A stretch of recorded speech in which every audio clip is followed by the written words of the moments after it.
네, 우리 세 번째 엔타임 입문자 과정 3강 부정적인 경향들과 사람들 그리고 사건들에 대해서 강의를 하겠습니다. 네, 잠깐 복습을 하면은 우리가 지난주에 2강에서 여호와의 날이라는 것에 대해서 잠깐 살펴봤죠. 네, 그래서 한국 성경에는 구약에서는 여호와의 날, 또 신약에서는 주의 날이라고 해요. 그래서 어, 이렇게 번역이 되는데 굉장히 중요한 개념입니다. 마지막 때에 대해서. 그래서 우리가 여호와의 날을 이렇게 이해하면 될 것 같아요. 보통 하나님께서는 이 땅의 그 주권을 사람들에게 주셨죠. 그래서 사람들을 통해서 일을 하십니다. 그래서 보통 우리가 인류의 역사를 물론 하나님께서 주관하시지만 사람의 나라 이렇게 얘기를 할 수 있지만 하나님께서 역사 가운데 자기 자신을 노골적으로 더 공개적으로 나타나셔서 하나님의 거룩하심과 하나님의 심판을 하나님의 영광을 나타내시는 날을 우리가 여호와의 날이라고 한다. 그래서 모세의 때에 그랬고 선지자들의 시대에 그랬고 사도들의 시대 때 그랬고 예수님의 이제 재림 때 가장 궁극적으로 완전하게 하나님의 거룩하심과 하나님의 영광과 능력을 나타낸 날이 여호와의 날이다. 이렇게 얘기를 했습니다. 이 여호와의 날에는 긍정적인 부분이 있고 부정적인 부분이 있는데 지난주에 우리가 살펴봤던 것처럼 이날은 믿는 자들에게는 가장 영광스러운 날일 거예요. 우리가 사도행전 때 우리가 믿는 사람들로 살았다면은 굉장히 영광스러운 날이죠. 성령을 부어주시고 교회의 능력을 부어주시고 하나님의 거룩하심을 나타내시고 그래서 그때는 믿지 않는 자들이 교회를 두려워했어요. 살아계신 하나님이 함께 하시는 것을 보면서 두려워하는 존재가 교회있죠. 지금은 그렇지 않죠. 교회를 많은 사람들이 두려워하지 않지만 마지막 때가 되면은 하나님의 교회를 다시 한번 세상이 두려워하게 된 날이 있을 거예요. 하나님의 영광과 능력이 있기 때문에. 그래서 믿는 자들에게 이 날이 가장 영광스럽고 이 때에 살아있다는 것은 굉장한 특권이죠. 하나님의 영광이 역사상 가장 크게 가장 그 광범위하게 드러나는 날이 여호와의 날이다. 그러나 이 여호와의 날은 어, 굉장히 큰 날이기도 하지만 great 위대한 날이지만 또한 심히 두려운 날이 될 것이다. 믿지 않는 자들에게 하나님에게 불순종한 자들에게는 두려운 날이 될 거라는 거죠. 근데 여기서 우리가 주의할 것은 뭐냐면은 그냥 두려운 날이 아니라 심히 두려운 날이 될 거라는 거죠. 역사상 가장 어려운 시간이 될 거예요. 하나님을 이렇게 순종하지 않는 자들에게는 가장 두려운 날, 가장 어려운 날. 그래서 이것을 우리가 대환란이라고 하죠. 대환란. 그래서 우리가 마태복음에 보면은 이 대환란, 큰 환난이 있을 것인데 창세로부터 지금까지 이런 환난이 없었고 또 그 후에도 없습니다. 역사상 가장 고통이 극심한 하나님의 심판이 믿지 않는 자들에게 제한 없이 부어지는 날이 이 여호와의 날이 될 거라는 거죠. 그래서 하나님께서는 이 두려운 날이 이르기 전에 선지자 엘리야를 보내신다고 했어요. 그래서 주님의 길을 예비하러 그 세례 요한을 초림 때 보내셨던 것처럼 마지막 때에 이 사람들이 회개로 하나님 앞에 겸손함으로 반응할 수 있도록 하나님께서 마지막 때 메신저들을 일으키신다는 거죠. 그래서 이 하나님께서는 자비의 하나님이시기 때문에 심판 가운데서도 마지막까지 모든 사람이 회개할 수 있는 기회를 주십니다. 물론 모든 사람들이 회개하지는 않겠지만 그러나 기회는 주세요. 그래서 이 마태복음 14장 14절 말씀에 이 천국 복음이 온 세상에 전파된 후에야 그제야 끝이 오리라는 하는 말씀에 의미 중에 하나는 뭐냐면은 이 천국 복음이 증거된다는 거예요. 그래서 하나님의 그 자비와 하나님의 그 구원의 소식이 모든 사람들에게 주어지는 기회는 있을 거라는 거죠. 그래서 이 역사상 가장 위대한 성령의 부으심을 경험하게 될 것이고 오순절의 날을 몇 배를 능가하는 그런 하나님의 성령의 부으심이 있을 것이고 그때는 이제 영광스러운 예수님께서 그 영광과 그 모든 빛 가운데 천사들과 함께 모든 성도들과 함께 이 땅으로 돌아오시는 재림의 시간이 됐거든요. 그래서 이 오순절 때는 성령이 120명에게 그 다락방에 기도하고 기다리던 제자들에게 부어졌지만 이 마지막 때는 전 세계에 있는 모든 성도들에게 부어지는 거죠. 그래서 이 예루살렘의 작은 다락방만 아니라 전 세계 기도하는 성도들에게 하나님께서 성령을 부어주신다는 것입니다. 그러나 하나님을 계속해서 대적하는 자들에게는 매우 두려운 날이 되겠죠. 그래서 하나님의 심판이 부어지는 거예요. 그래서 하나님께서 마지막 때 이 심판을, 이 심판과 나팔 심판과 그 대접 심판, 계시록 6장에서 20장에 나오는 이 심판들을 부으시는 이유 중에 하나가 뭐냐면은, 우리가 그 하박국 2장과 히브리서 12장에서 말씀하신 것처럼 흔들릴 수 있는 모든 것이 흔들려서 흔들릴 수 없는 것만 남게 하신다는 거예요. 그래서 이 말을 우리가 다르게 얘기하면은 하나님 외에 자기가 의지했던 것들, 자기가 자랑했던 것들, 자기의 모든 소망을 두었던 모든 것들이 흔들리게 되면은 사람들은 질문을 하게 되죠. 내가 진짜 의지했던 것이 내가 의지할 만한 대상이었는가? 아니면은 헛된 것이었는가? 그러한 근본적인 질문을 하게 하는 목적이 있다는 거죠. 그래서 이 계시록에 보면은 이 지구에 있는 사람의 2분의 1이 죽게 돼요. 최근에 통계가 나왔는데 지금 지구의 인구가 80억이 됐다 그래요. 그런데 이제 예수님 재림할 때 몇 명이 될지 모르지만 한 100억이라고 한다면은 그 2분의 1이 죽으면은 50억이 죽는 거예요.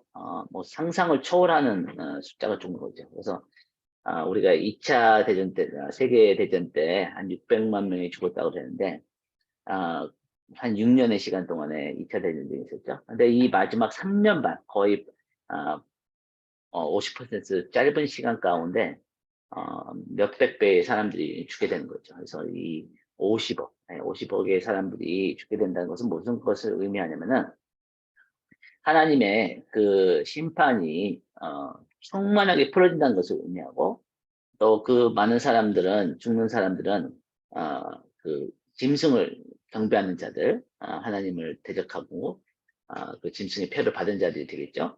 근데 이들이 죽게 되면서 그 짐승의 표를 받지 않는 사람들 가운데서 회개하는 사람들이 나온다는 거예요. 그래서 제가 한 가지 이해를 돕기 위해서 예를 든다면은 저는 믿지 않는 가정에서 자랐는데 저희 아버지가 한 40 초반 때 이제 미국에 이민 오셨어요. 한 40년 전에. 그때 이제 이민 오셔가지고 교회를 안 다니시던 분이 이제 한국 사람들을 만나기 위해서 이렇게 그 교회를 다니면서 근데 그냥 교회만 다니신 분이었죠. 예수님을 모르고. 근데 그 교회에서 가장 가까이 지내던 3명의 친구분들이 2년 만에 다 돌아가셨어요. 40 중반 뭐 이럴 때. 그러면서 그때 저희 아버지가 처음으로 영원한 것에 대해서 질문하는 거예요. 죽음 후에는 어떤 세계가 있는지, 영원한 것은 있는지, 교회에서 얘기하는 예수님은 진짜인지.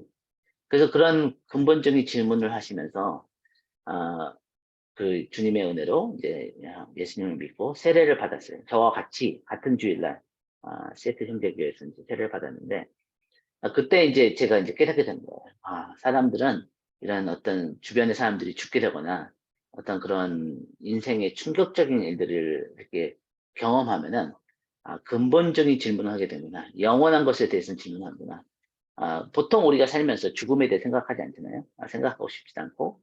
그런데 영원한 것이라는 것이 있는 것이고 우리는 모두 다 언젠가는 죽게 될 텐데 그 후에 우리의 영혼이 어디로 가냐 하는 그런 근본적인 질문을 마지막 때는 모든 사람이 하게 된다는 거죠. 그래서 하나님은 이 역사상 가장 어려운 시간이기도 하지만 역사상 가장 많은 사람들이 구원을 받을 수 있는 환경을 조성하시는 거죠. 그래서 여기 보니까 그 날들을 감하지 않으면 모든 육체가 그러니까 육신의 죽음으로부터 구원을 얻지 못할 것이다. 영혼들은 구원받지만 육신은 구원을 받지 못할 것이다. 그러나 택하신 자들 외에 그날을 감하시든 아니면 제한하셨다는 거죠. 그래서 성경에서는 이 마지막 때의 3년 반의 이 대환란에 대해서 여러 가지로 표현을 하십니다. 반복적으로. 그래서 3년 반이라는 단어는 성경에 안 나오고요. 단위에서 보면 한때, 두때, 반때 이래가지고 3년 반의 시간이 나오죠.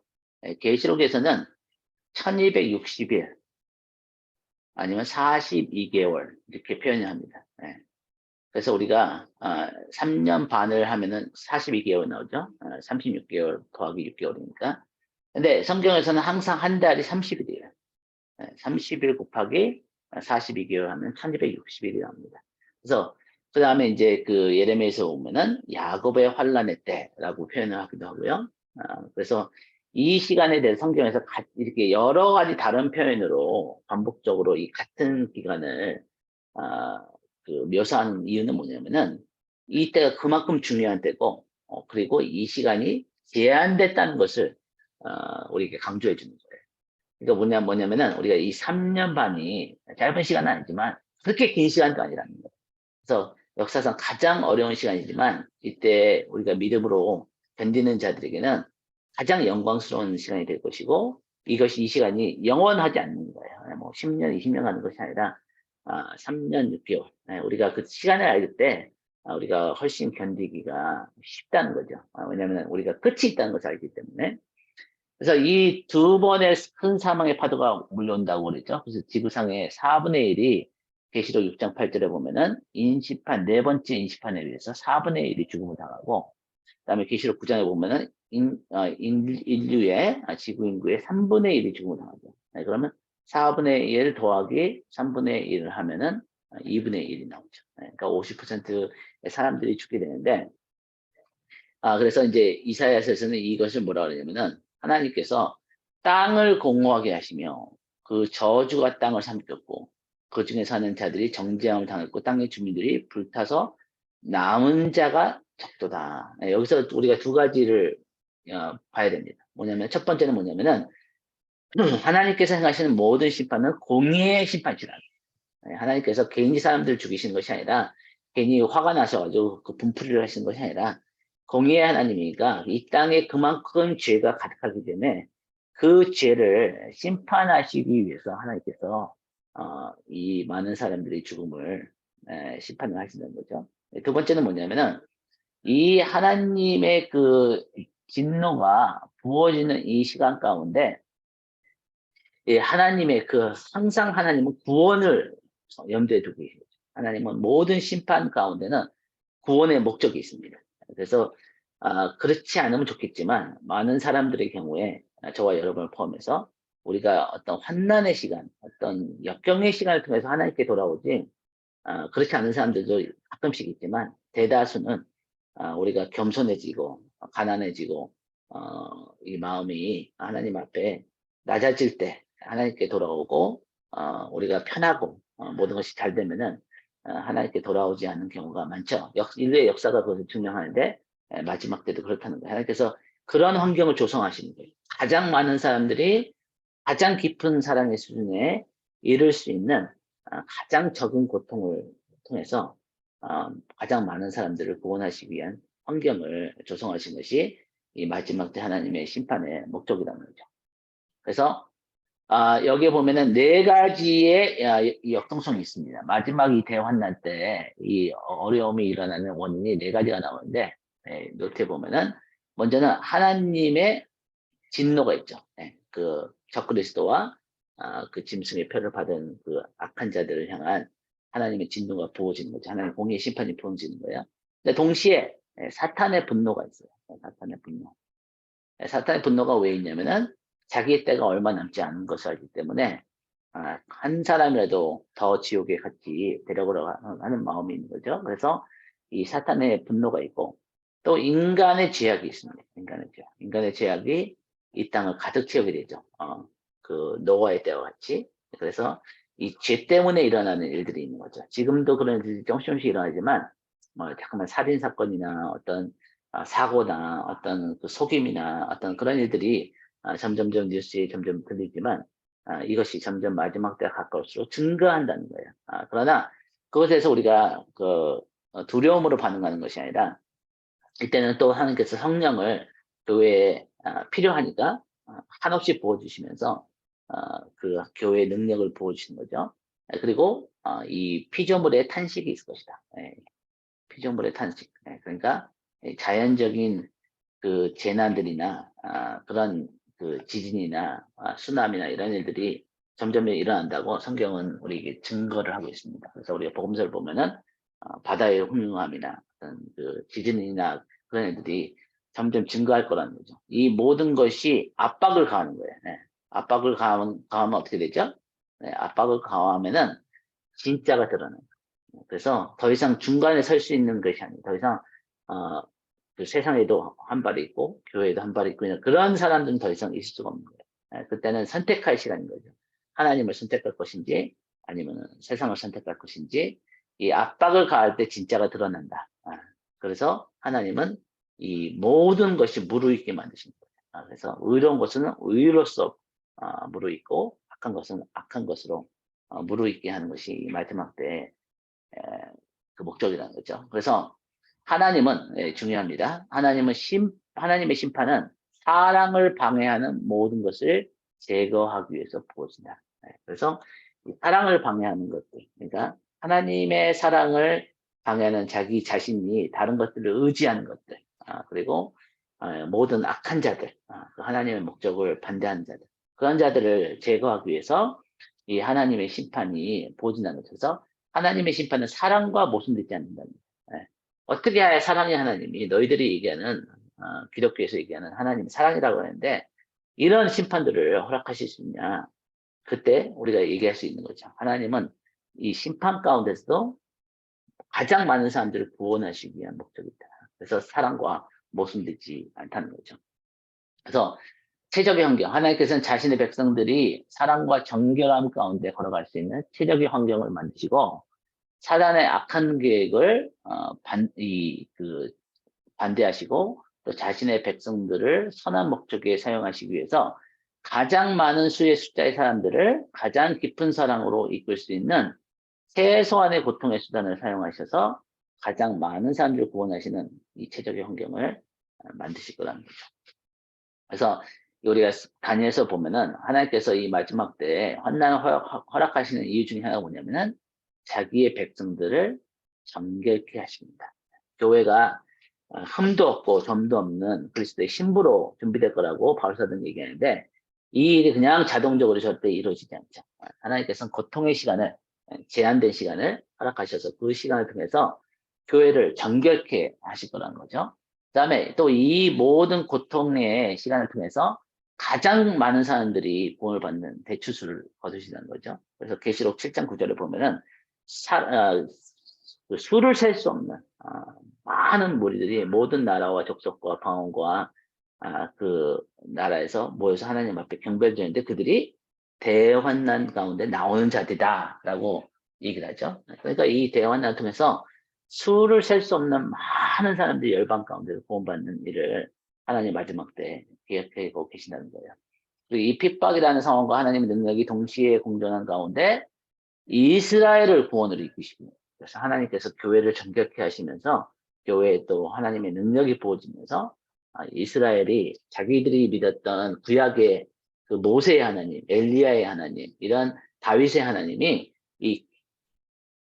그 예수 그리스도의 교회의 하나님인 것을 알게 되면서 그들이 예수 그리스도를 통해서 구원받는 일들이 있을 거라는 거죠.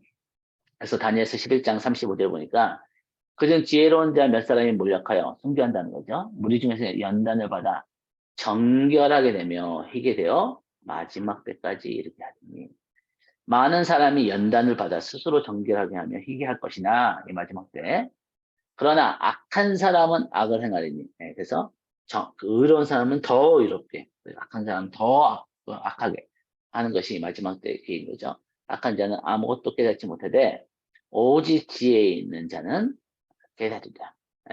중요한 것은 뭐냐면 이 마지막 때에 대해서 하나님은 우리가 깨닫기를 원하신다는 거예요. 알기를 원하신다는 거예요. 그렇지 않다면 이 마지막 때에 대해서 이렇게 많은 150장이 넘는 성경의 장들의 그 마지막 때에 대해서 기록을 하시고 그럴 이유가 없으신 거죠. 우리가 알기를 원하지 않는다면은 하나님 이것에 대해서 그렇게 많은 말씀을 기록하지 않았을 거란 거예요. 근데 하나님 지혜로운 자는 깨닫는 거예요. 왜 우리가 깨닫는 것이 중요하냐면은 우리가 이 하나님의 마지막 때 계획을 깨닫는 만큼 하나님의 마음에 대해서 실족하지 않는 거예요. 그리고 하나님과 동역자로 설 수 있는 거죠.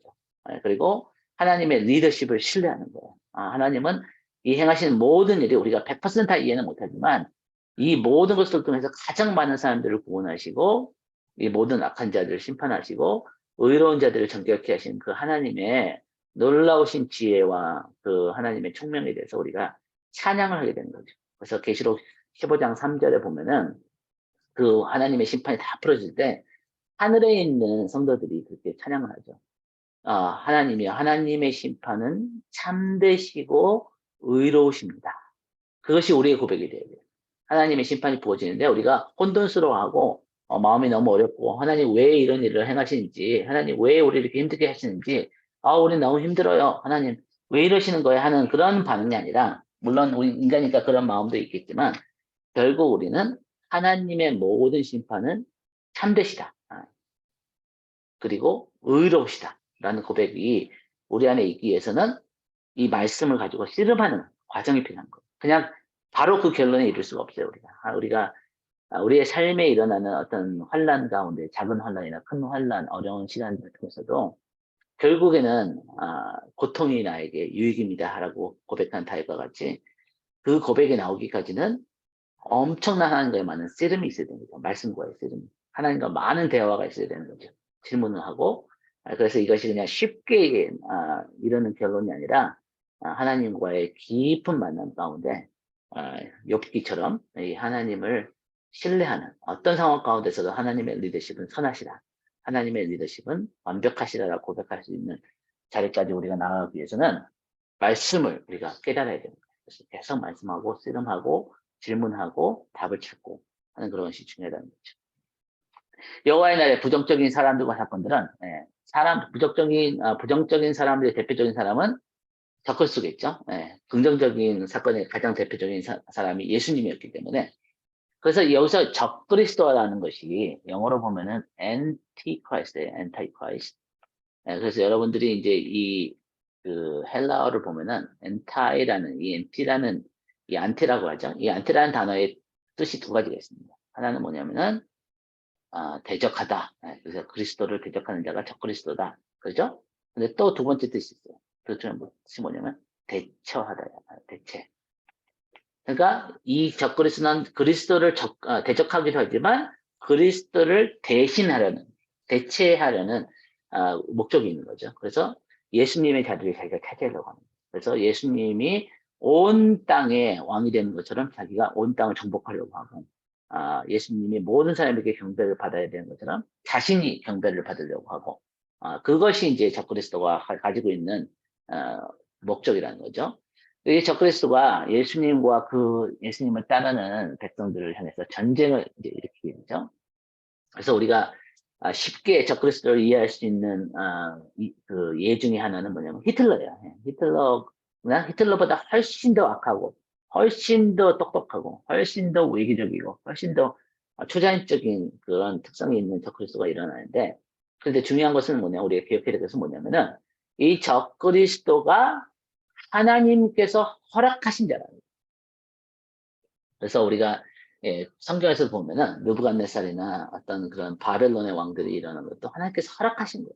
하나님께서 이스라엘을 정결케 하시고 이스라엘을 징계하셔서 다시 그 언약으로 돌아오게 하시기 위해서 그 70년 동안 바벨론의 포로로 끌려가는 것을 허락하셨던 것처럼 이 적그리스도 하나님의 허락 가운데 일어난다는 거죠. 그렇기 때문에 우리가 두려워하지 않아야 되는 거예요. 왜냐하면 이 모든 것을 통제하시고 이 모든 것을 이끌어 가신 분은 전능하신 하나님이시기 때문에 우리 예수님이 이 모든 마지막 때 사건을 이끄시기 때문에 이 마지막 때 사건이 믿는 자에게는 두려운 날이 아니라 가장 영광스러운 날이라는 것을 우리가 잊지 말아야 된다는 거죠. 그래서 이 단위에서 보면은 이 적그리스도가 10나라와 연합을 이루고 역사상 가장 큰 군대를 소유하게 되죠.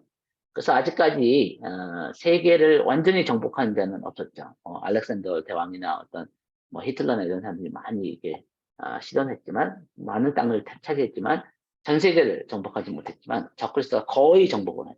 그러나 100% 정복하지 못하죠. 나중에 예수님만이 이 온 땅을 이제 다스리시죠. 그래서 이 악한 기적들을 사용해서 아니면 거짓 기적들을 사용해서 사람들을 미혹할 것이며 저항하는 이들을 죽이기 위해 정치력을 사용하며 열방을 제어하기 위해 경제적인 압박을 사용할 것이다. 그래서 여러분들이 여기서 이 적그리스도가 행하는 기적들이 있을 것이고, 그리고 정치적인 힘이 있을 것이고, 경제적인 힘이 있을 것이고, 이 군대가 있을 것이다. 그러니까 이런 것을 다 아시면은 마지막 때 어떤 방향으로 세상이 갈 것인지 우리가 짐작할 수 있죠. 그러니까 뭐냐면은 정치적으로 또 전 세계가 하나가 되는 그런 움직임이 있을 것이고, 종교적으로도 통합이 되는 그런 움직임들이 있을 것이고, 경제적으로도 모든 것이 이제 하나가 되는 그런 일들이 있을 거라는 거죠. 그래서 이런 일들을 우리가 보게 될 때, 이 마지막 때 이 일들이 하나씩 하나씩 이루어진구나, 그것을 알 수 있다는 거죠. 그다음에 거짓 선지자가 일어날 거라는 거죠. 거짓 선지자가 일어나서 그리스도를 도와서 이 사탄을 경배하는 그런 일들이 일어날 거죠. 세계적인 종교 네트워크가 이제 일어나게 되는 거죠. 그래서 그 악한 영의 힘을 사용해서 이 우상이 말을 하고 기적을 통해 이런 것들을 증거하면서 짐승과 우상과 짐승의 표를 사용한 경제 시스템을 사용할 것이다. 그래서 이 적그리스도의 머리가 상처가 되는 사건이 있게 되겠어요. 언젠가 여러분들이 이제 언제가 될지 모르지만 뉴스에 이 적그리스도가 나타날 거예요. 그래서 이스라엘과 거짓 평화를 맺고 중동 지역에 큰 영향을 미치는 엄청난 그 정치 지도자가 나오게 되겠죠. 근데 그 사람이 어느 날 뭐 총에 맞는 건지 어떻게 하든지 암살을 당하면서 죽은 것처럼 되는 거예요. 죽지는 않았지만 죽은 것처럼 되는데 그거 다시 살아나는 거예요. 예수님의 부활의 사건이 우리에게 기독교의 가장 큰 사건인 것처럼 이 적그리스도가 어떤 그냥 인간의 엄청난 탁월한 사람에서 초자연적인 영역으로 가는 사건이 이 사건인 거죠. 그래서 어떤 사람들은 이 적그리스도가 이 머리 상처가 일어나서 치유되는 이 과정 때 사탄이 그에게 들어오는 것이 아니냐라고 추측을 하죠. 왜냐하면 예수님께서 성육신을 하신 것처럼 비슷하게 물론 성육신은 아니지만 이 사탄이 이 적그리스도 안에 들어오는 사건이 이때가 아니냐. 왜냐하면은 우리가 계시록을 공부하면은 이 상처가 치유되기 전하고 되기 후하고의 적그리스도의 모습이 많이 달라요. 굉장히 달라져요. 그래서 그때 이제 적그리스도가 훨씬 더 초자연적인 그런 역사들을 이제 하게 되죠. 그래서 사람들이 그를 경배하기 시작해요. 경배하기 시작한 것이 계시록 13장 4절이죠. 그의 머리 하나가 상아가 죽게 된 것 같이 이게 죽었던 상처가 나오면 온 땅이 놀랍게 여겨 짐승을 따르고 경배하더라. 이런 말씀이 나오는 거죠. 그래서 적그리스도를 경배하는 일이 이 머리의 상처가 치유되는 사건이 후다라는 것을 우리가 이제 기억해야 되고요. 짐승의 우상이 있고 짐승의 표가 있어요. 우리가 아는 것처럼 짐승의 표는 666이고 이 짐승의 우상이 있어요. 그래서 이런 것들이 이제 일어나서 많은 사람들을 미혹하게 되며 우상을 경배하게 되고 그리고 이런 일들이 그냥 무슨 베리칩이나 어떤 우리가 그런 걸로 얘기하는 것이 아니라 의도적으로 사람들이 자발적으로 이 사탄을 경배하기로 선택하는 그런 엄청난 사건인 거예요. 이 사람들의 영원한 데스티니가 걸려있기 때문에 이것이 어떤 실수나 어떤 그렇게 하는 것이 아니라 진짜 자기들 스스로 충분히 이해하고 충분히 생각해서 의도적으로 자발적으로 결정하는 일인 거죠. 그다음에 이것이 가장 마지막 때의 중요한 사건인데 이것이 뭐냐면은 부정적인 사건 중에 멸망에 가증한 것이에요.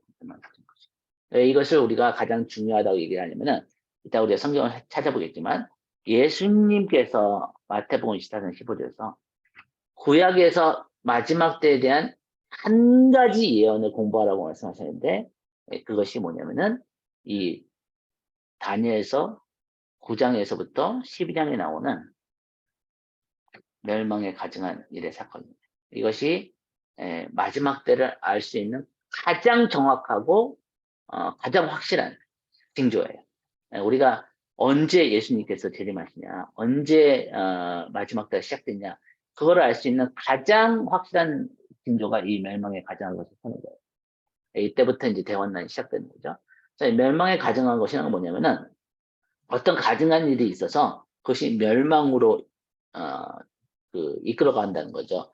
이 가증한 것은 뭐냐면은 이 적그리스도의 그 우상이 세워지는 거예요. 그리고 이 세상에 있는 많은 사람들이 몇 명이 될지 모르지만 수억의 사람들이 이 짐승을 경배하는 아주 가증스러운 일들이 이 땅에 가득 채워진다는 거죠. 그래서 하나님께서 그것을 심판하시기 위해서 인심판과 나팔심판과 대접심판을 부으시면서 그것이 이 땅의 멸망으로 결국 이루어지게 되기 때문에 이것을 우리가 멸망에 가증한 것이라고 얘기하는데, 여기서 가증한 것이라는 것은 두 가지 요소가 있는데, 짐승의 오순과 짐승의 표가 이 땅에 세워진다는 거죠.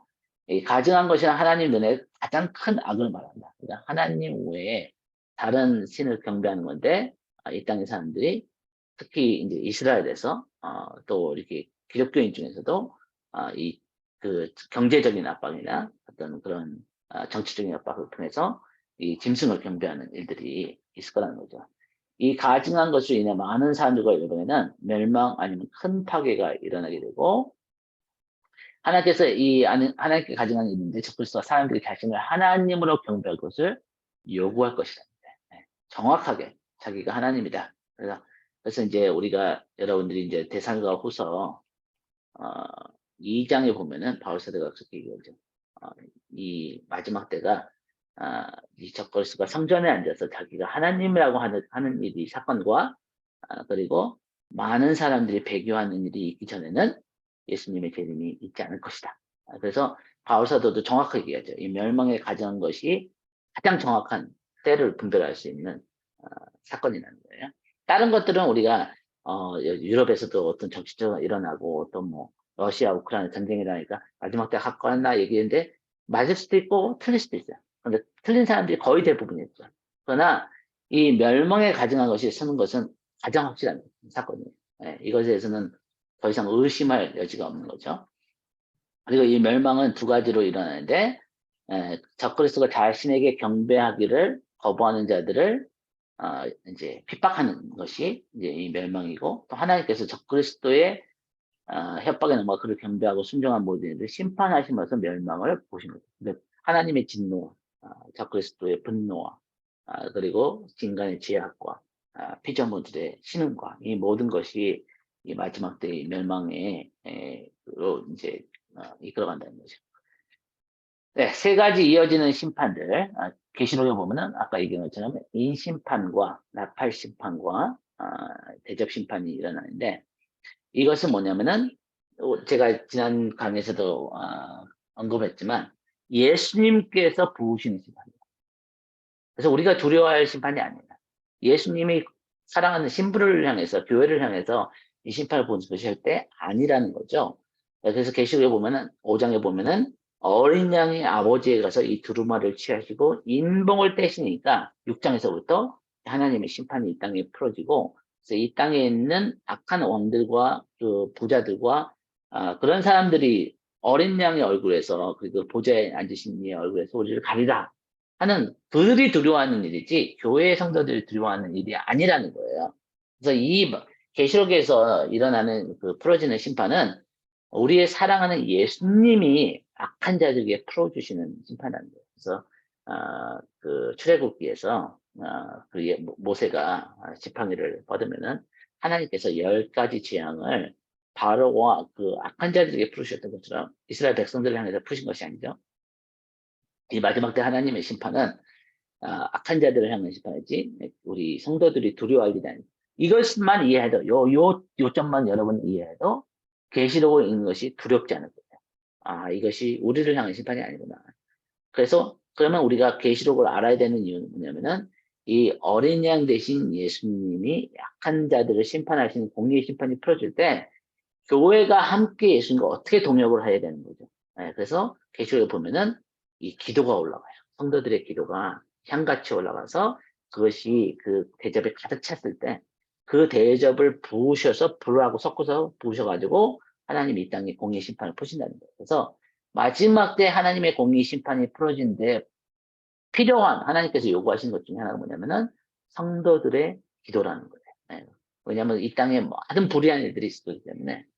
그래서 누가복음 18장에 보면은 예수님께서 말씀하시는 인자가 이 땅에 올 때 믿음을 보겠느냐 하는데 그것이 뭐냐면 주야로 부르짖는 하물며 하늘에 계시는 아버지께서 주야로 부르짖는 자들이 너희의 기도를 응답해주지 않으시겠느냐, 너희의 원한을 갚아주지 아니하시겠느냐. 그러니까 마지막 때 많은 불의한 일들이 있을 건데 믿는 자들이 하나님께 공의의 심판을 위해서 부르짖을 때 그거의 응답으로 하나님께서 이 땅에 공의의 심판을 풀어주시는 거죠. 그리고 이미 이것이 성취되고 있는데 역사상 가장 많은 순교자들이 일어나죠. 이것은 이미 증명되고 있어요. 지금 우리가 살고 있는 이 시간에 기독교 역사상 가장 많은 순교자들이 이 땅에 지금 있죠. 예. 우리는 지금 핍박을 받지 않기 때문에 그에 대해서 무감각하지만 그 핍박을 받는 나라에 있는 그리스도인들이 지금 많은 순교자들이 일어나고 있죠. 근데 점점 이것이 이제 증가할 거라는 거죠. 그리고 음녀 바벨론에 일어날 것인데 이 음녀 바벨론은 두 가지의 그 측면이 있을 거라는 거죠. 하나는 뭐냐면은 종교 네트워크, 예. 전 세계 종교의 통합으로 일어나게 될 것이고 이것이 계시록 17장에 나오고 그 다음에 경제 네트워크로 일어난다. 그래서 경제적으로 종교적으로 하나가 되는 거죠. 이런 일들이 이 바벨론을 통해서 일어나게 된 거예요. 그래서 이 계시록에서 바벨론을 음녀라고 표현한 것은 절대 우연이 아니죠. 네.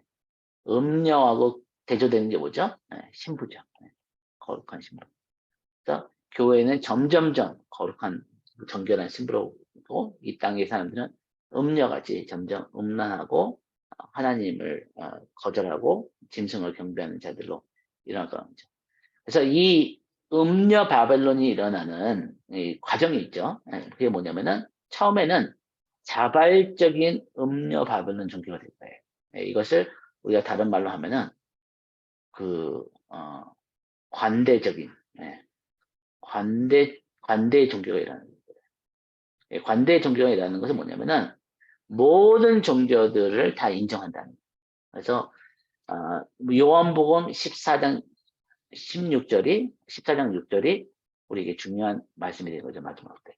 요한복음 14장 6절에 예수님께서 뭐라 했죠? 나는 길이요, 진리요, 생명이니 나로 말미암지 않고는 아버지께로 올 자가 없느니라. 그러니까 예수 그리스도만이 유일한 구원이 된다는 것을 반대하는 목소리가 점점점 일어나게 될 거예요. 정치적으로도 있고, 사회적으로도 있고, 종교적으로도 있고. 그래서 이 진짜 우리에게 마지막 때 질문은 이거예요. 뭐냐면은 성경이 하나님의 말씀이다. 이것을 굉장히 공격이 일어날 거예요. 성경이 더 이상 하나님의 말씀이 아니다.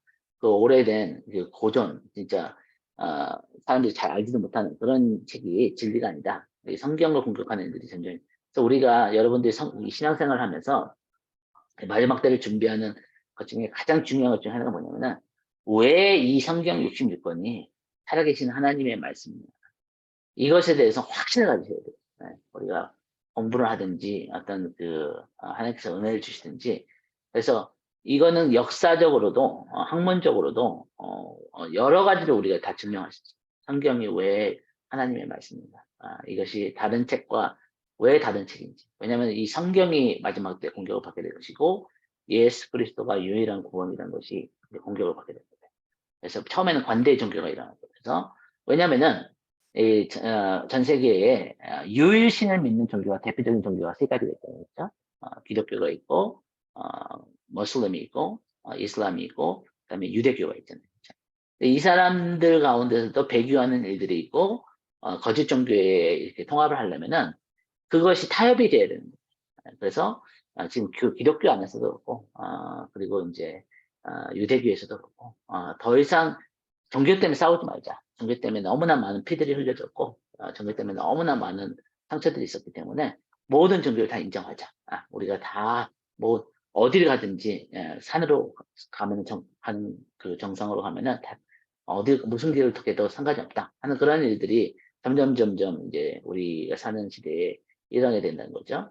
그러나 이 관대 자발적인 종교를 시작했지만 절대 자발적인 종교로 끝나지 않아요. 그렇죠? 아까 우리가 봤던 것처럼 적그리스도가 자기를 경배하라고 사람들에게 강제로 요구하는 일이 있어요. 그래서 그래서 적그리스도를 경배하지 않는 자들은 경제적으로도 활동하지 못하게 하고 그리고 핍박이 있게 되고 잡혀가고 그런 일들이 그러니까 이게 두 가지 이 과정이 있는 거죠. 첫 번째는 관대 종교로 자발적으로 사람들이 타협하게 만들고 왜냐 갑자기 유일신을 섬기는 그 종교인들이 갑자기 그 적그리스도를 경배하는 거 바꾸기 쉽지 않잖아요. 어떤 과정이 있어야 돼요. 먼저 타협해서 모든 종교를 받아들이는데 그 후에 이제 그 적그리스도 가면을 벗으면서 나만을 섬겨야 된다. 나만을 경배해야 된다 하는 그런 일들이 있을 거라는 거죠.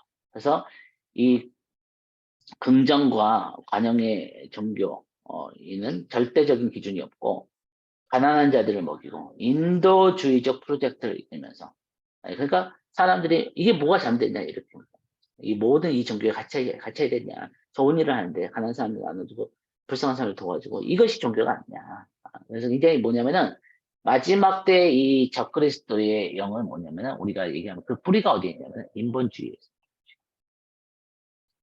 그래서 666은 뭐죠? 사람의 숫자예요. 사람의 숫자. 7은 하나님의 완벽한 숫자인데 이게 뭐냐면은 인본주의에 근거를 했기 때문에 인본주의가 결국에는 하나님을 대적한 대로 결론이 나게 되죠.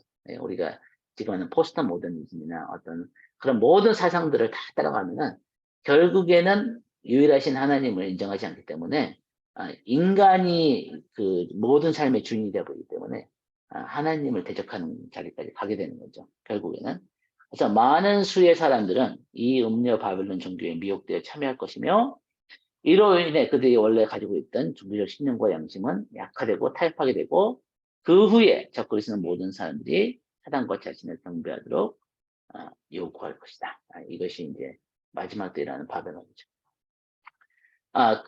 인류 역사상 가장 비극적인 일이 뭐냐면은 배교하는 일들인 겁니다. 많은 사람들이 믿음을 떠나서 그 적그리스도와 거짓 종교에 들어간다는 거죠.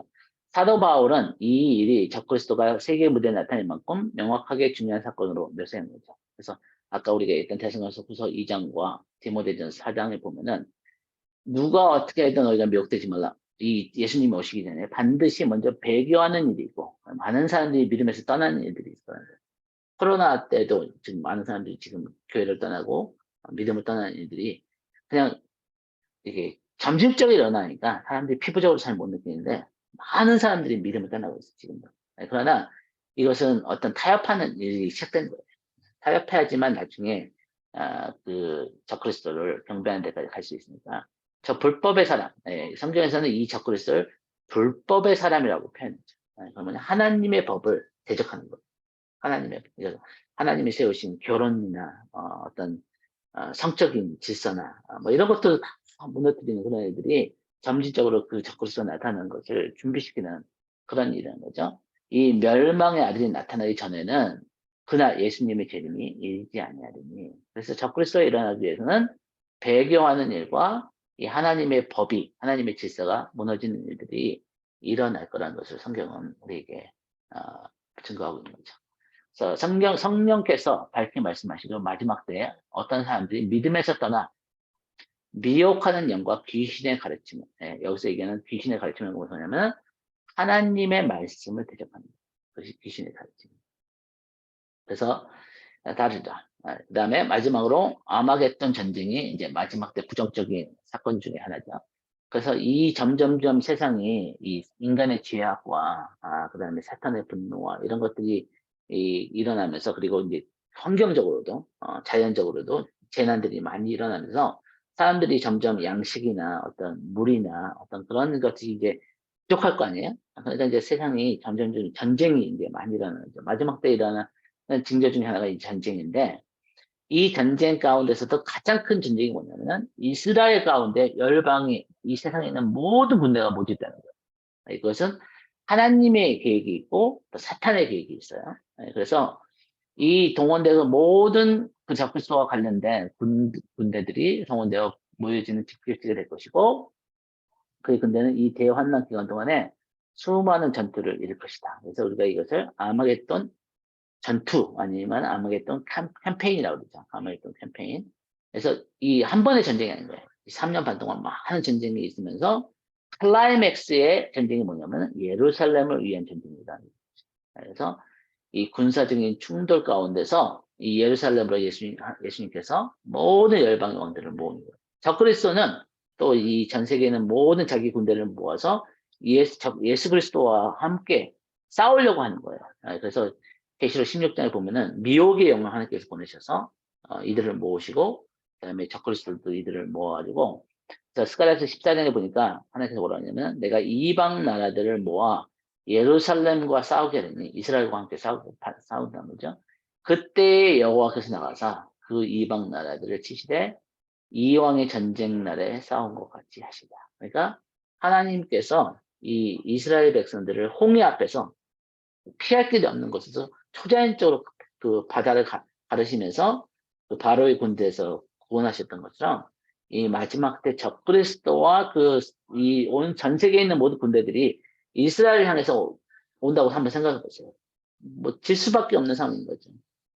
어떻게 빠져나갈 수 있는 길이 없는 상황 가운데 갑자기 예수님께서 홍해를 가르치듯이 하늘을 가르치면서 하늘의 군대와 같이 나타나셔서 그 이스라엘 백성들을 적그리스도에서 구원하실 때 그때 이스라엘이 구원을 받는 거예요. 그때 이스라엘 지도자들이 주의 이름으로 오시는 이여 찬송하리로다 호산나 하면서 그 예수님을 영접하게 됩니다.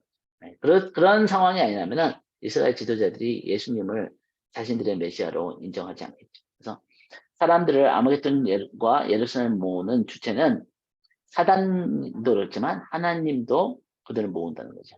그런데 다른 이유들로 모으는 거죠. 하나님께서는 모든 왕들과 그들의 군대들을 예루살렘에 모으심으로 그들을 단 하루 만에 멸망시키는 이 모든 악한 리더십을 교체하신 거예요. 하나님께서 예수님께서 이 땅에 하나님의 나라를 세우시기 위해서 그 모든 악한 지도자들을 하루에 다 제거하시고 또 사탄은 이스라엘을 멸망시키기 위해서 왜 이스라엘 멸망해야지 예수님이 이 땅에 못 오십니다. 그래서 이스라엘 멸망시키기 위해서 모든 열방의 군대를 아모네들을 모아서 이스라엘을 멸망시키려고 합니다. 그래서 이스라엘이 왜 마지막 때 중요하냐면은 예수님이 이 이스라엘의 왕으로 오시기 때문에 중요해요. 다른 이유가 아니에요. 이스라엘이기 때문에 중요한 것이 아니라 예수님의 마지막 때 계획과 직접적인 연관이 있기 때문에 그래서 우리는 이스라엘이기 때문에 지지하는 것이 아니라 마지막 때 예수님께서 그 이스라엘의 왕으로 오시고 이 수도로 만드시고 이 열방을 그 하나님이 그 나라로 만드시는 그 시작점이 되기 때문에 그래서 우리가 이스라엘에 대해서 관심을 갖고 이스라엘에서 기도하는 거지 이스라엘 사람들을 중요해서가 아니라는 거죠. 이스라엘 사람들이 성경에서 얘기하는 것처럼 가장 약하고 가장 적은 나라지만 하나님께서 하나님의 영광을 위해서 이스라엘 선택하셔서 그 나라에서 그 아브라함이 약속하신 그 언약을 이루신 거죠. 그래서 모든 나라들을 회복하시는 그 모델과 시작점으로 그 이스라엘 통해서 모든 열방이 축복을 받는 그래서 너희가 열방의 복이 되리라 하신 그 창세기 12장 1절부터 3절 말씀이 마지막 때 이루어지는 것입니다. 네, 제가 거기까지 하고요. 그 다음에 마지막 그 다음 주는 이제 마지막 때에 대한 세 가지 타임라인에 대해서 저희가 나누고 마지막 시간 하겠습니다. 그래서 여러분들 괜찮으면 이제 마이크하고 그 카메라를 켜주시고 네 질문이나 아니면 강의를 들으면서 깨달은 것에 대해서 나눠주시면 좋겠습니다. 질문해 주셔도 좋고 아니면 나누고 싶으시면 나누셔도 되겠습니다.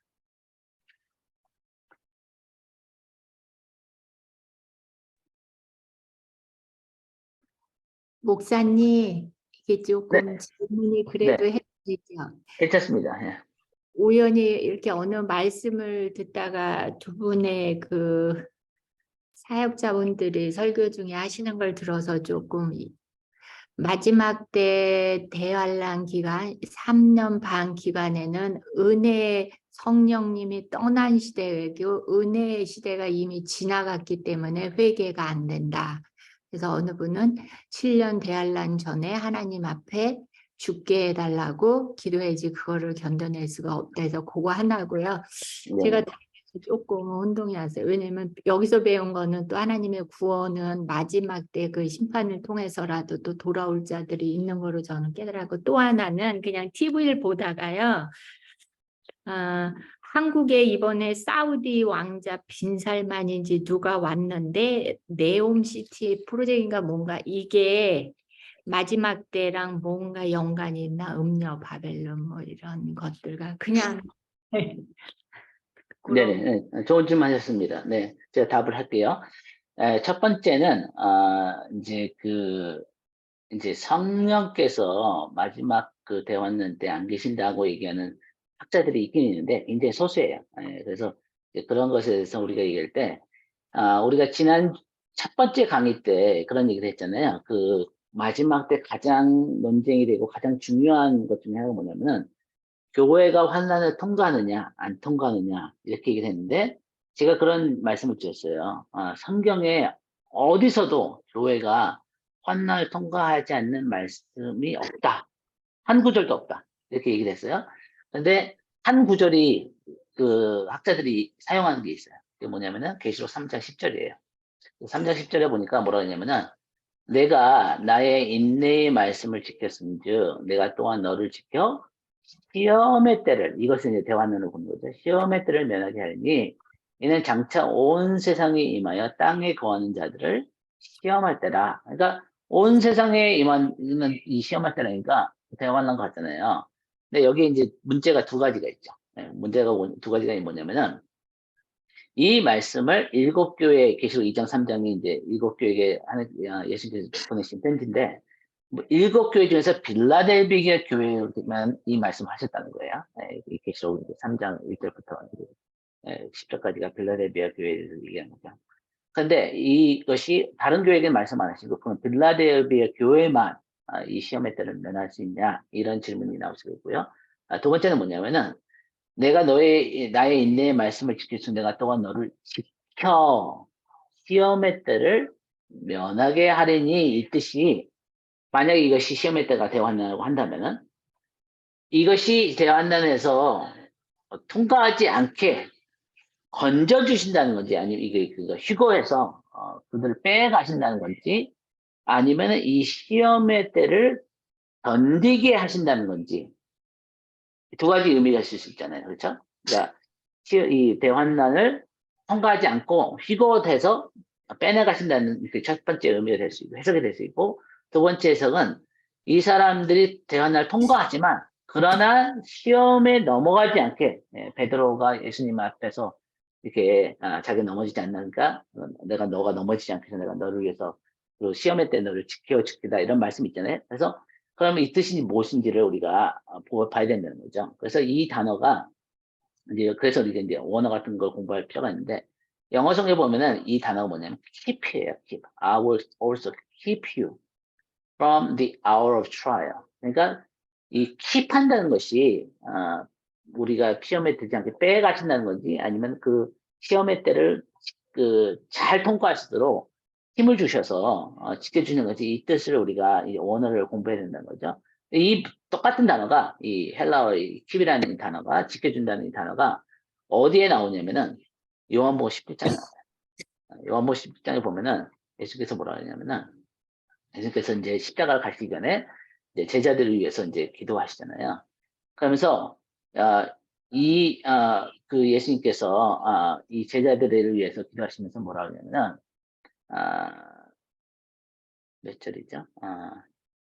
여기죠. 15절. 내가 비옵는 것은 그들을 세상에서 데려가시기를 위함이 아니요 다만 악에 빠지지 않게 보존하시기를 위함이다. 여기 성경에서는 보존하기로 했는데 영어성에 보면 이 단어가 그 킵이라는 그 원래 그 헬라어 단어와 같은 뜻이라는 거죠.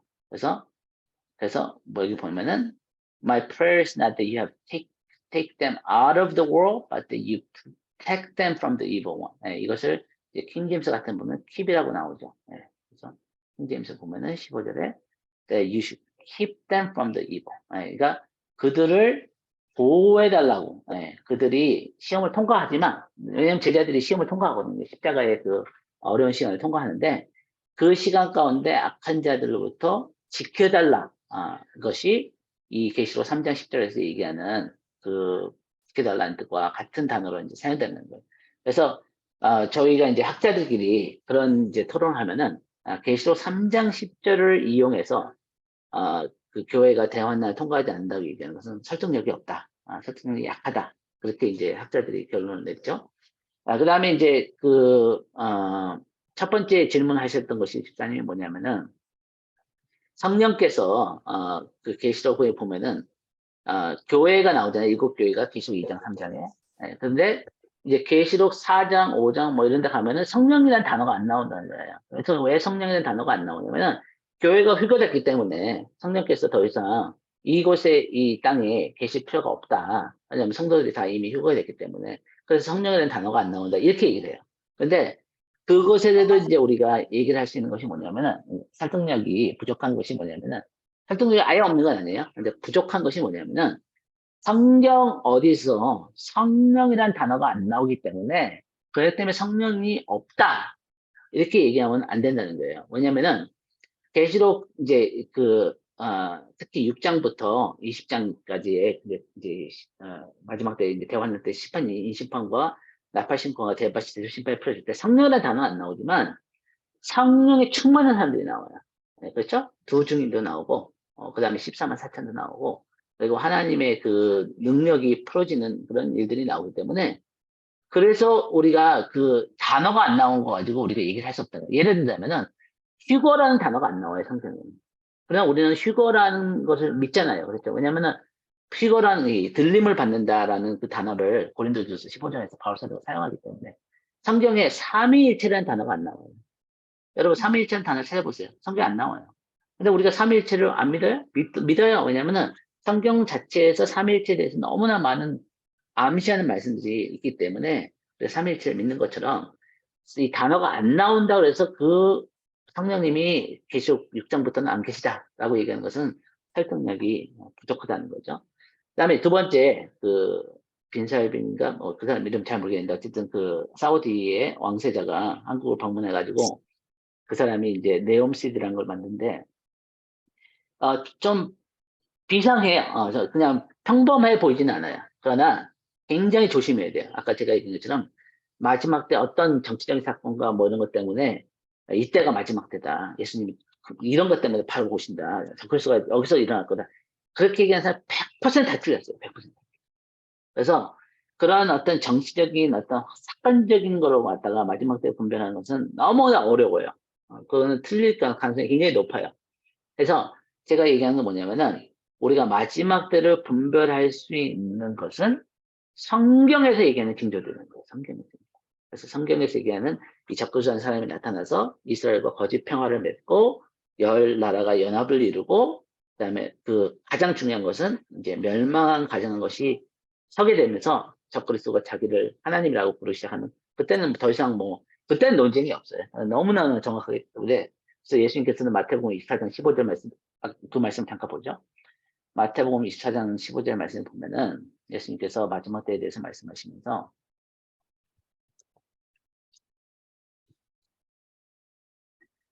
이 말씀하시죠. 그러므로 너희가 선지자 다니엘이 말한 바 멸망에 가증한 것이 거룩하게 선 것을 보고도 읽는 자는 깨달으신점. 무슨 얘기냐면은 지혜가 있는 자는 이것을 공부해서 깨달으라는 거죠. 그러면은 이 다니엘 선지자가 어디서 이 멸망에 가증한 것을 얘기했냐면은 다니엘서 9장에서부터 12장 사이에서 이 말씀을 얘기해요. 그래서 다니엘 9장 가면은 9장 마지막 부분에 많은 사람들과 더불어 적그리스도가 한 일해 동안의 언약을 거짓평화를 맺는 거죠. 그 일의 절반에 중간에 첫 3년 반이 지난 다음에 제사와 예물을 금지할 것이며 그러니까 더 이상 이스라엘 백성들이 하나님께 예배드리는 것을 제사를 금할 것이며 또 포악하여 가증한 것이 날개를 의지하여 할 것이며 이미 정한 종말까지 모르죠? 진노가 황폐하는 자에게 쏟아져. 여기서 표현은 진노가 황폐하는 자에게라는데 이것을 우리가 영어 성경이나 이제 원어를 보면은 멸망에 가증한 것이랑 같은 단어예요. 그래서 이 단어가 이제 또 12장에도 나오죠. 그래서 이 10장에 나오고 11장에 나오고 12장에 나오지만 12장에 이 말씀이 있죠. 그래서 매일 드린 제사를 폐하며 멸망하게 할 그 가증한 것을 세울 때부터 1290일을 지낼 것이요. 그래서 다니엘서 9장부터 12장을 공부하면은 이 예수님께서 왜 다니엘서를 공부하라는지 이해하게 돼요. 제가 이제 나중에 따로 강의할 때 이제 설명을 아주 자세히 드릴 수 있지만 이 마지막 때 다니엘서 9장에서 12장에 나오는 것에 부정적인 것보다 긍정적인 것이 훨씬 많아요. 물론 9장부터 12장에 승리한 자들도 있고, 이 적그리스도의 그 세력이 점점 커지고, 이제 어려운 일들이 있어요. 그러나, 그때 지혜로운 자들이 일어나고, 하나님을 아는 자들이 일어나고, 승리를 하게 되고, 별같이 빛나는 자들이 일어나고, 많은 사람들이 그 지혜를 이끄는 그런 자들이 일어나요. 그래서 굉장히 긍정적인 일들에 대해서 9장부터 12장에 얘기하는 그 멸망을 가증한 사건이 있다는 거예요. 그래서 이 멸망을 가증한 것이 일어나는 굉장히 큰 사건이고 굉장히 부정적인 사건이지만 이 믿는 자들에게는 가장 영광스러운 시간이 될 것이다 라는 것을 우리가 다시 알 수 있다. 네, 좋은 질문해 주셨습니다. 네, 네. 감사드립니다. 1번 이해 너무 잘 됐고요. 2번의 질문의 제 뜻은요. 음녀 바벨론 이라크 그 이라크의 바벨론의 재건될 도시인데 혹시 이라크 사람이 아니고 사우디 왕자인데 그가 계획하는 이 네옴 뭐 프로젝트 네옴 시티인지 뭔지가 혹시 음녀 바벨론이 될 수가 있는 음녀 바벨론의 어떤 그 모델 같이 될 수는 있죠. 그러나 바벨론은 이라크에 세워질 거예요. 사우디아라비아에 세워진 것이 아니지만 어떤 그 과정이 있겠죠. 그래서 그런 어떤 모델로 하나가 세워질 것 같기도 해요. 그런데 이제 계시록 17장을 보면은 이 음녀 바벨론이 엄청나게 멋있어요. 외모가 막 진짜 뭐 보석이 번쩍번쩍거리고 뭐 그냥 다주빛 옷을 입었고 막 모든 상인들과 모든 경제인들이 다들 모이고 뭐 그런 일들이 이 네옴시티 같이 이제 이런 모이잖아요. 돈이 몰리니까 모이잖아요. 근데 계시록 17장을 가 보면은 음녀 바벨론이 영적으로는 엄청나게 더러워요. 거기 막 그냥 귀신들이 우글우글거리고 음란한 것들이 있고 하나님의 가증스러운 것들이 있고 그래서 사도 요한이 그 음녀 바벨론을 보면서 내가 놀라고 심히 놀랐다 라는 단어를 가지고 몇 번 반복해요. 그러니까 우리가 상상하는 것보다도 그리고 그 잔에 순교자들의 피가 가득해. 네. 그러니까 계시록 17장을 보세요. 그러면은 이 음녀 바벨론이 밖에 볼 때는 너무나 아름답고 너무나 매력적이고 너무나 끌리는데 인간적으로는 그런데 이 영적으로는 엄청나게 가증한 것이 되는 거죠. 그래서 우리가 속지 말아야 돼요. 외모에. 네. 예, 다른 감사합니다. 분들, 네, 감사합니다. 네, 다른 분들도.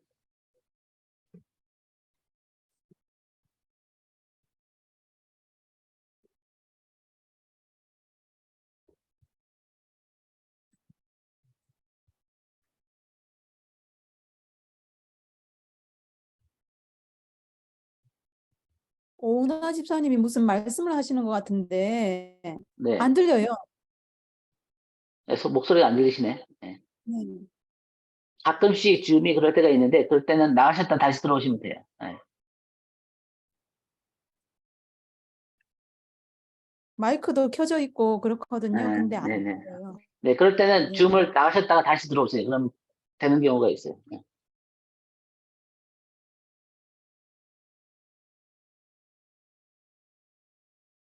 조진경 권사님 하실 말씀 있으세요? 예. 다른 다른 분들 조용하십니다. 네. 제가 두 가지 깨달은 거를 네네, 드려도 좋습니다. 될까요? 네네네. 네. 제가 여태까지 아는 거로는 아마겟돈 그 전쟁에 악한 자들이 열방의 왕들을 모아서 한다고 막 계속 생각을 했었어요. 네네. 사탄이 모으죠, 사탄이. 예, 사단이. 그랬는데 언제 한번 보니까는 지금 스가랴서에 나와 있지만 내가 이방 나라를 모아 그래서 내 맞아요. 마음에 혼돈이 생겨서 이걸 한번 여쭤봐야겠다 했는데 오늘 여기 나와서 네, 제가 예, 그거를 이제 알게 됐고요. 또 네네. 제가 또 하나 또 알게 된 것은 여태까지 저는 이 사건들만을 많이 생각을 했었어요. 그랬는데 이제 목사님도 뭐 말씀하셨지만은 저 요즘하기는 이 사건보다도 왜 이 사건이 왜 일어나는가? 그것은 하나님께서 우리를 사랑하사 우리하고 같이 우리를 정결케 하시고 우리를 구원해서 우리하고 같이 함께 사신다는 그 줄기가 잡혀지더라고요. 그래서 감사했어요. 맞아요. 네. 그게 진짜 사랑이구나. 네, 네, 맞습니다. 네. 그 예배소서 그 말씀을 제가 묵상하다가 사랑의 깊이와 뭐 그 말씀 나오잖아요. 그래서 도대체 사랑의 깊이가 뭔지, 내가 왜 이렇게 사랑이 없는지, 나는 사랑이 있다고 생각했는데 어느 순간에 나는 안 그렇다 그러고 그걸 계속 물어봤는데 그 예수님이 그 십자가에서 하신 일을 우리 제사함을 주시기 위해서 그 마태복음 26장에 나오는 말씀이 있지 않습니까? 그거부터 시작을 해서 여기까지가 마지막 때 이것이 진짜 우리를 한 사랑의 깊이고 높이고 뭐 넓이고 길이구나 그런 생각을 하게 됐어요. 그것을 좀 네, 네. 나누고 싶었어요. 네, 네, 나누셔서 감사합니다. 네, 너무 좋은 중요한 말씀하시는데 우리가 마지막 때를 공부하면서 항상 이 기도를 해야 돼요. 왜냐하면은 성령님 왜 이 마지막 때에 대해서 우리가 이것을 알기를 원하시고 이것이 왜 주님께 중요합니까? 라는 질문을 꼭 해야 돼요. 왜냐면은 마지막 때에 대해서 이제 계시를 받은 사람들이 대표적인 사람들이 다니엘하고 사도 요한이잖아요. 이 두 사람 둘 다 공통점이 있어요. 이 하나님께서 왜 마지막 때에 대한 이 중요한 메시지를 이 다니엘하고 사도 요한에 줬을까? 여러분 다니엘이 마지막 때에 대한 그 예언을 받은 것이 다니엘서 7장부터 12장이에요. 다니엘이 12장으로 되어 있는데 1장부터 6장은 다니엘의 삶에 대한 기록이고 그래서 이제 바벨론 끌려가는 사건이나 뭐 꿈을 해석하고 사자굴이나 풀무불이나 그것이 이제 1장부터 6장 역사적인 기록이고 7장부터 12장이 이제 마지막 때에 대한 환상과 꿈들의 기록이거든요. 근데 그 7장부터 12장을 다니엘이 받았을 때 나이가 70살에서 80살 사이였어요. 그게 뭐냐면은 한 15살 정도의 바벨론에 끌려가서 거의 한 50년, 60년 지난 다음에 매일 하루에 3번씩 기도하면서 금식하면서 거룩한 삶을 살면서 이 하나님 안에서 어떤 믿음의 모든 그 테스트를 받고 성숙했을 때 하나님께서 이 마지막 때 메시지 주셨다는 거예요. 사도 요한도 한 15, 16살 때부터 예수님을 따랐을 거예요. 학자들에 의하면은. 근데 이제 나중에 한 거의 90살이 됐을 때 밤모섬에서 이 메시지를 받잖아요. 그러니까 하나님께서 이 마지막 때 메시지를 쉽게 아무에게나 함부로 나누지 않는다는 거예요. 그러니까 우리가 기도하고 거룩한 삶을 살고 하나님 앞에서 하나님의 말씀을 사랑하고 그런 삶이 있을 때 하나님께서 이 마지막 때에 대한 하나님의 마음을 나누시는 거예요. 마음. 학자들은 마지막 때도 공부했었어요. 많은 그냥 외우고 마지막 말씀 때 막 공부하고 비교하면은 알 수 있어요. 그런 그 성경에 나오는 그런 그 사실들을. 근데 여러분 성경을 아는 사실들이 나를 마지막 때 지키지 못해요. 그렇죠? 네, 사탄이 마지막 성경에 대해서 우리보다 더 잘할 수 있어요. 그러나 사탄은 하나님 사랑하지 않아요.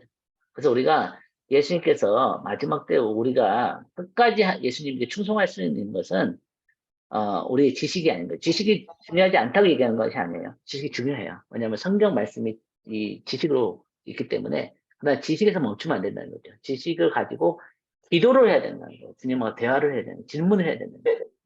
성령님 왜 우리가 이걸 알기를 원하시고 이것이 왜 우리에게 중요합니까? 왜 이것이 주님에게 중요합니까? 왜냐하면 하나님께서 이 마지막 때에 대한 말씀을 다니엘에도 주시고 사도 요한에 주시고 오늘날 우리가 알기를 원하시는 것은 한 가지 이유인 거예요. 한 가지 이유. 뭐냐면은 주님의 마음과 우리가 동의해서 하나님의 목적이 이 땅에 풀어지는데 주님과 함께 동역자가 되기를 원하십니다.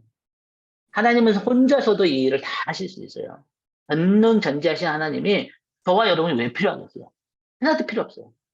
그런데 하나님은 굳이 우리와 함께 동역을 하기를 원해요.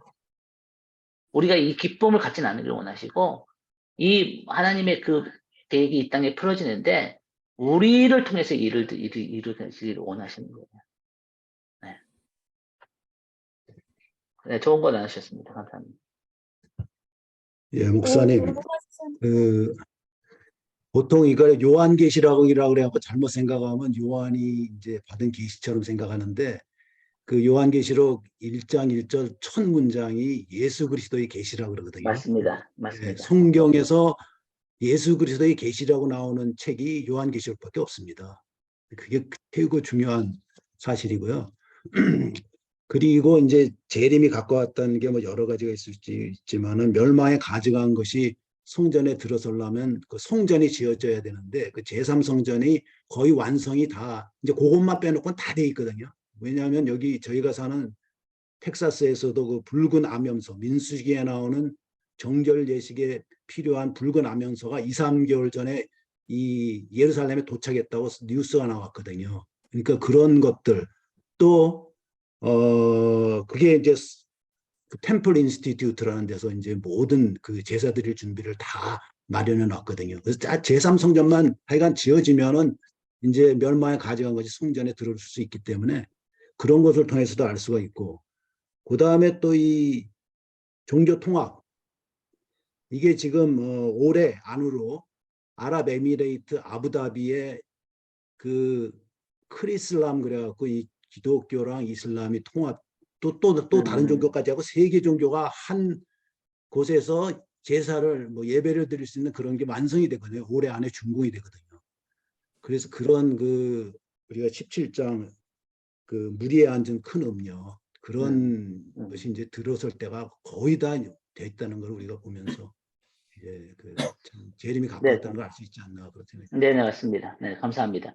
굉장히 좋은 것을 말씀해 주시는데 제가 여러분과 이걸 같이 봤으면 좋겠어요.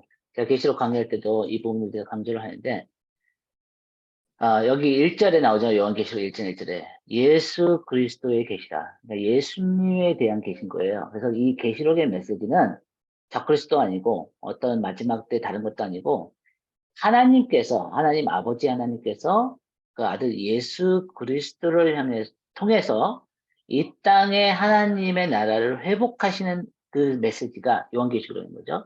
보세요. 이는 하나님이 아버지 하나님이 그에게 주사 그가 누구죠? 예수님이에요.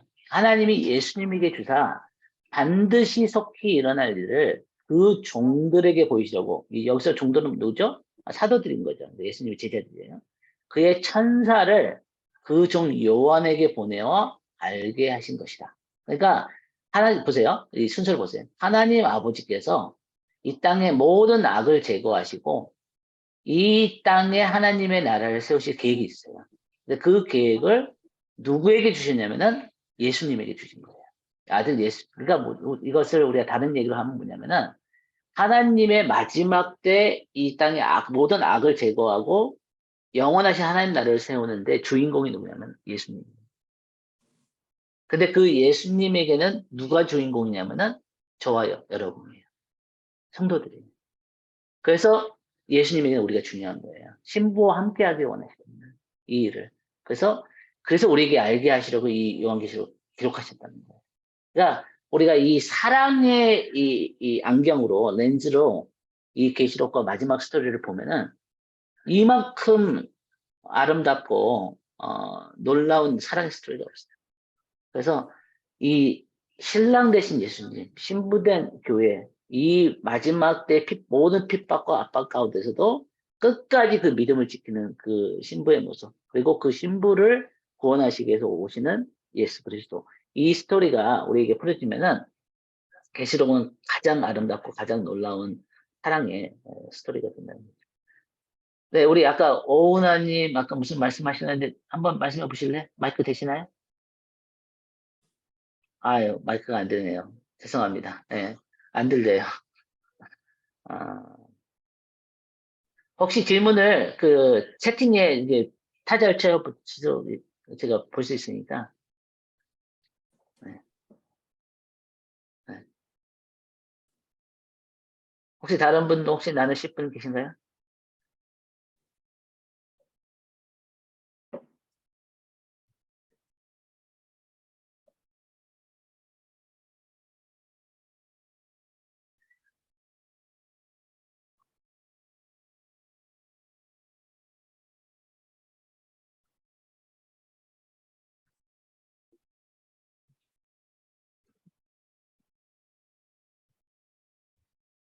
안 들려요. 안 들려요. 예, 그럴 때가 가끔씩 있는데, 한 가지 방법은 컴퓨터를 껐다 다시 재부팅 하시면은 해결될 수도 있어요. 안타깝네요. 뭐, 말씀하실 게 있는데. 됐다, 됐다. 네, 이제 아, 들려요. 예, 예, 예. 딸이 아, 예. 도와줘가지고. 네, 네. 안녕하세요. 네, 안녕하세요. 네. 제가 이제 우연치 않게 그 올 초에도 이제 마지막 때에 대한 승리의 종말론 이제 그 책도 읽었었고, 지금 이제 다니엘서를 묵상을 하면서 마이클 베이크 목사님의 그 강해하고 주석이 한꺼번에 나온 거, 그것도 한번 쭉 읽는 찰나에 지금 저희가 여기에 참여하게 됐습니다. 네네. 그런데 이제 다니엘서를 읽으면서 굉장히 많은 은혜를 받은 건, 정말 다니엘이 하나님께서 계시를 주시는 건 다니엘이었기 때문에 주셨구나라는 게 너무나 공감이 가는 거예요. 10대 다른 나라에 황관으로 갔을 때는 자기 정체성이 흔들릴 수 있었던 그런 시기에서도 그 10대 어렸을 때부터 얼마나 정말 하나님을 아는데 부모 아래서 그렇게 훈련을 받았으면 그 정체성이 그 가운데서도 흔들리지 않고 하루에 3번씩 기도를 그 어릴 때부터 그렇게 했기 때문에 이게 가능했구나라는 그거를 다시 한번 재발견하는 시간이 됐었어요. 네, 그랬는데 또 하나 이제 제가 질문하고 싶은 건, 지금 예수님의 재림은 예루살렘에 오시잖아요.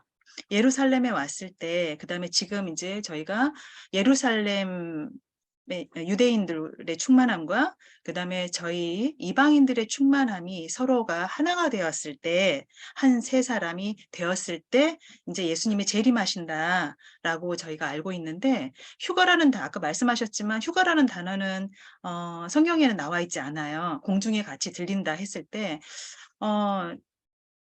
그 랍비들은 그 얘기를 하더라고요. 저희가 휴거되는 것이 아니라 같이 함께 동참을 한다.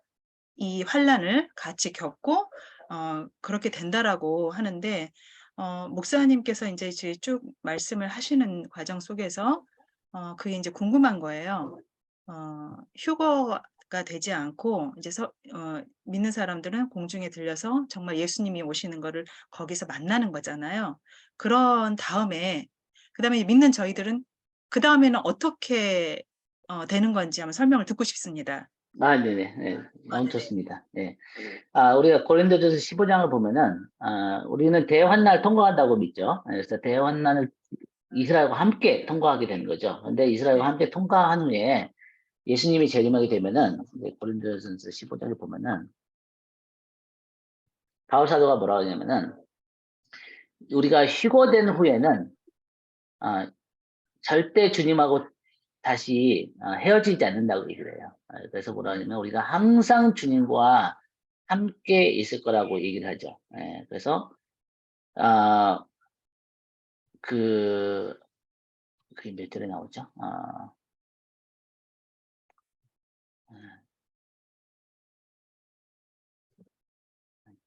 제가 좀 말씀을 찾아볼게요. 데살로니가전서 4장 17절입니다, 목사님. 그래요? 네, 감사합니다. 데살로니가전서 4장 17절.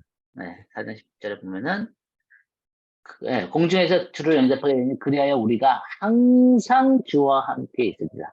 그러니까 이 공중에 들리는 후부터는 주님과 절대 헤어지지를 않는 거죠. 그래서 이제 우리가 예수님께서 이 공중에서 오셔서 다시 하늘로 어디 천국으로 가는 것이 아니라 성도들과 함께 오셔서 이 땅에 내려오셔서 예루살렘을 향해서 행진해 가시는 거죠. 보라스 땅을 통해서. 그래서 그때 우리도 예수님과 함께 가는 거죠. 함께 모든 천사와 모든 성도들과 함께 그 행진을 따라서 예루살렘으로 같이 들어가는 거죠.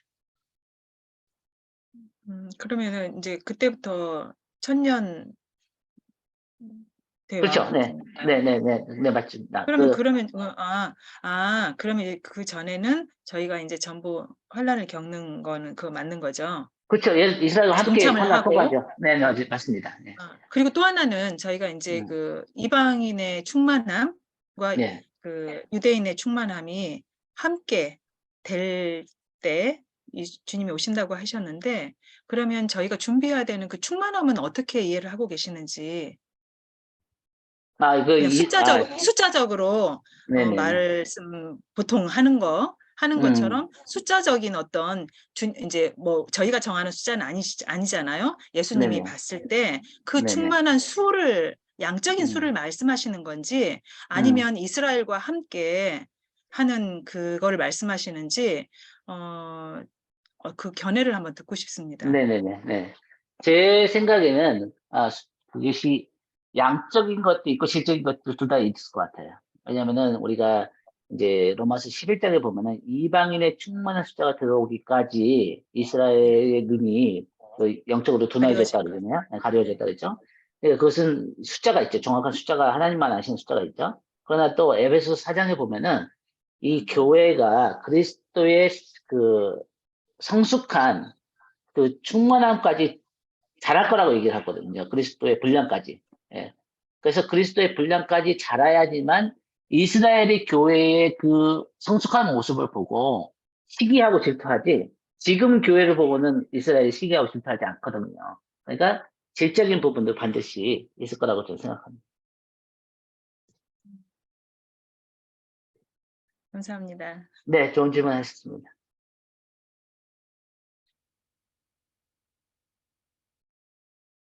여러분들 이렇게 다들 열심히 강의 들으시고 질문하시고 그래서 너무 좋고요. 네. 저희가 이제 다음 주에 마지막 4번째 강의를 하면은 좀 이게 정리가 될 거예요. 잠깐 그 모든 것을 이제 복습도 하고, 그다음에 이 마지막 때에 대해서 이제 3가지 타임라인을 정리가 되면은 이런 질문들이 많이 답이 될 거라고 생각합니다. 네, 우리 오늘 기도하고 마치죠. 네. 제가 기도하겠습니다. 하나님, 우리 하나님을 사랑하고 하나님의 말씀을 사랑하는 여기에 모인 한 사람 한 사람 또 피치 못해서 또 이 시간에 참석 못하지만 영상을 보고 노트를 공부하는 한 사람 한 사람에게 하나님, 우리가 하나님의 말씀을 사랑하는 그 말씀에 대한 사랑을 우리가 먼저 부어주시기 원하고, 이 말씀이 어떤 글자만이 아니라 우리의 살아계신 예수 그리스도, 우리의 생명의 양식이 되신 예수 그리스도와 우리가 교제하는, 그래서 그 주님을 더 알고 그 주님의 진리 가운데 우리가 함께 서는 그 주님의 신부와 동역자가 되기를 원합니다. 성령님, 계속해서 우리에게 말씀해 주십시오. 왜 우리가 이 마지막 때에 대해 아는 것을 원하시고, 이 마지막 때 말씀이 왜 주님께 중요한지 우리에게 깨닫게 해 주시기 원하고, 우리가 그 주님의 마음과 연결되기를 원합니다. 다니엘과 같이, 사도행과 같이 주님의 그 말씀에 계시를 받고 사로잡히는 자들이 되기를 원하고, 그 주님의 뜻이 이 땅에 이루어지기를 위해서 기도의 동역자들이 되기를 원합니다. 하나님 감사합니다. 예수님의 이름으로 기도합니다. 아멘. 아멘. 네, 감사합니다. 다음 주에 감사합니다. 뵐게요. 네, 다음 주에 뵙겠습니다. 감사합니다.